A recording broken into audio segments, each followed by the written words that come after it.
people asked me to sort of throw up a video about the London session Asian sweep trade that I took on Thursday, just to sort of give you guys a little bit of a better understanding of the story that I built behind the trade idea, what I was seeing, and ultimately what led me to execute the buy.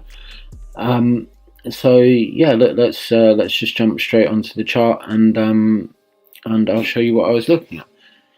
So as you can see, we've got this impulsive breaker structure on the 4 hour, right? It's left behind significant imbalance here, a little bit here, and then we've started to move back down very correctively, right? Like breaking highs, breaking lows, all the way down.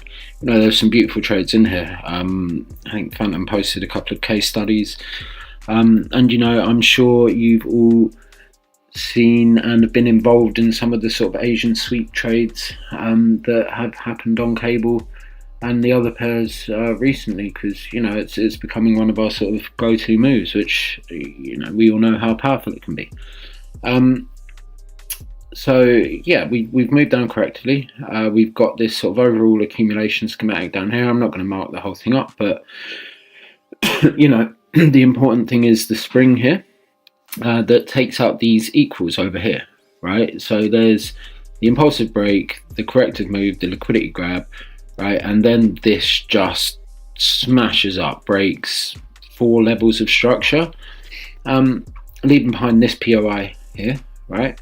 And then starts to move back down correctively again, right? So let's just drop down onto the 1 hour. Right, so on the 1 hour, you can see that we have, it's the same story, markets are fractal as we all know. So there's the structural break, and then the sort of corrected move back down to this 4 hour POI, with this sort of 1 hour POI nested a little bit more towards the bottom of it. And then we've pushed up from here, broken structure again, right? And left behind imbalance again, moved back down, leaving behind this POI as well, right? Moved back down again, correctively tapped into this once, but for me, I would want to see the 50% of an order block mitigated before I'd consider it invalid. So yeah, this, I was watching all this develop and starting to formulate, like, right, okay, I think after Asian sweep tomorrow, we're probably going to go long. I then executed the trade off of the 2 minute, but I'll run you through the 5 minute chart first. It's a little bit sort of easier to see everything, right? So Roland once said to me that volatility is the product of available liquidity, right? And for me, the way I've sort of started to implement that into my trading is I want to see multiple levels of liquidity available for me to sort of come into, right? Like I want to see a liquidity grab of some kind, a mitigation, and available liquidity either long or short, depending on which way I'm going. So here you can see on this whole move down, right, we've just left behind a ton of untapped liquidity. We've got equal highs here, right, across here. This is actually a set of equals as well. We've then got this structural liquidity above here, these equals all across here, these equals here, these equals here, and obviously the liquidity sitting above the Asian range, right? We've also got equal lows here and structural liquidity here, and an accumulation schematic here, right?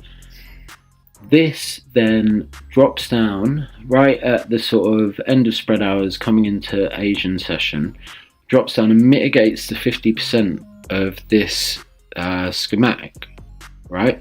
Taking out the liquidity here and here, okay? Now, if this had pushed down and then sort of messed around a bit and, done something corrective, I wouldn't have really been interested. But if we pop onto the 2 minute chart, you can see that as soon as we've popped into the 50%, we then push away. This is the very beginning of the Asian session, so this for me is a significant enough move to show that there is interest in taking price higher, right? again, left behind in balance, you know, here, this is mitigated, yes, but you know, it's left behind in balance the whole way up, right?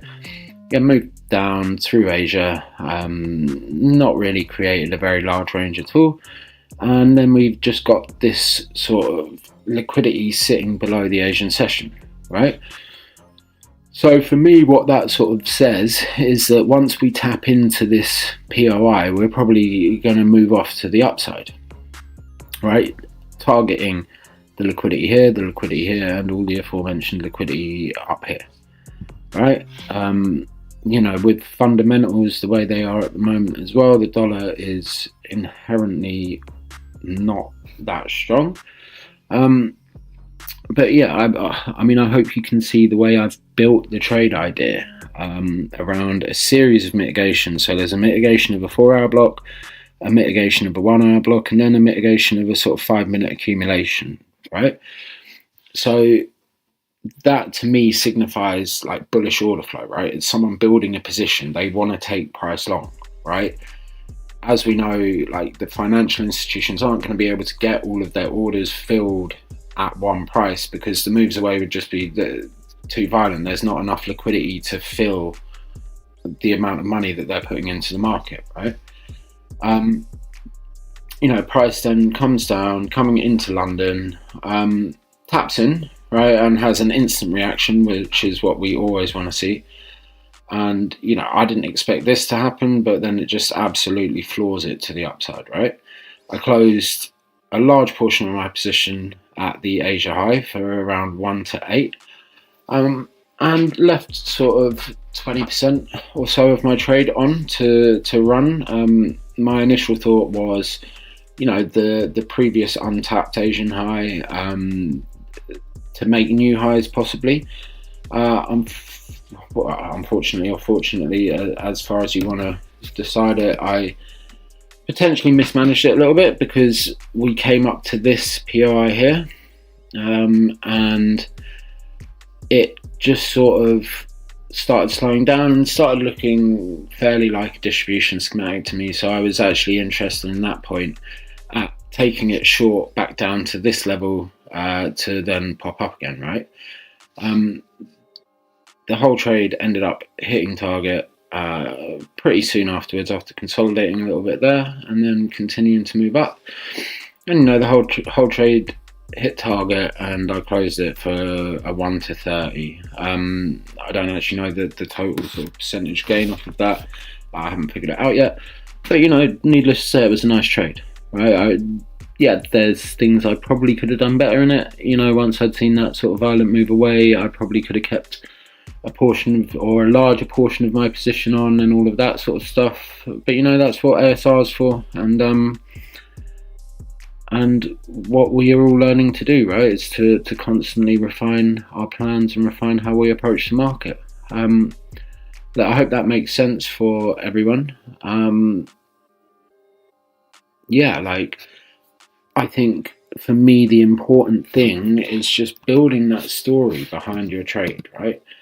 So, you know, that's why I've got this bullish order flow marked here, because we've got the accumulation schematic, right? This would be the test, this would be the LPS. We come down to mitigate the LPS, push off, break structure, mitigate this, push off again, and then it's the sort of following mitigation that I was targeting, right? That sort of patience of waiting for the right moment, not trying to get involved anywhere silly in the sort of push up, you know. Like, I'm sure I've spoken to quite a few of you guys as well about a theory of premium and discount, right?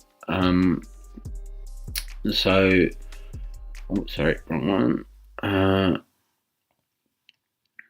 Wrong one again. Of premium and discount, right? So I would always be looking to buy at the discount of a move and sell at the premium of a move. So that's like another layer of confidence, right? It's just building, is this a good trade to take? Am I in the right area? What's happened? What are the institutions doing? Am I following the money? Etc, etc, etc, right? Like, that's what you always need to be focused on. It's not about taking every single order block and setting a risk entry on it. It's about picking the specific order block that you think will work. It's not like, right, we've broken structure, well, there's an order block. Like, no, this one has a story behind it. It's the only time I ever use risk entries are times like that, when I have enough of a story behind it to justify putting my capital at risk without the sort of confirmation. And yeah, I hope that makes a lot of sense to you. A couple of guys recently have also asked me about the sessions indicator that I use and the settings for it. That's these two coloured bars here. So there is midnight to 5 a.m. GMT, and then 8 a.m. to 10 a.m. GMT as well. It's the indicator is called sessions on chart, and those are the settings I use because it's set to New York time. So this is what I need to have on, right? So that would be my Asian session, and that would be my London session. I just have these selected, the Asian and the London session, and nothing else. And yeah, hope that helps all of you guys out. Any questions, feel free to hit me up. I just want you to know that I also share trading signals to community for free in the Telegram channel. For example, yesterday, I share the gold signals to community. You see all 3TP getting profit yesterday, and the whole community getting profit by this trade. You can see every day I share trading signals to community, and most of them get profit. And especially, I do not only share the trading signals, but I also share the markup and the reason why I entered the trade.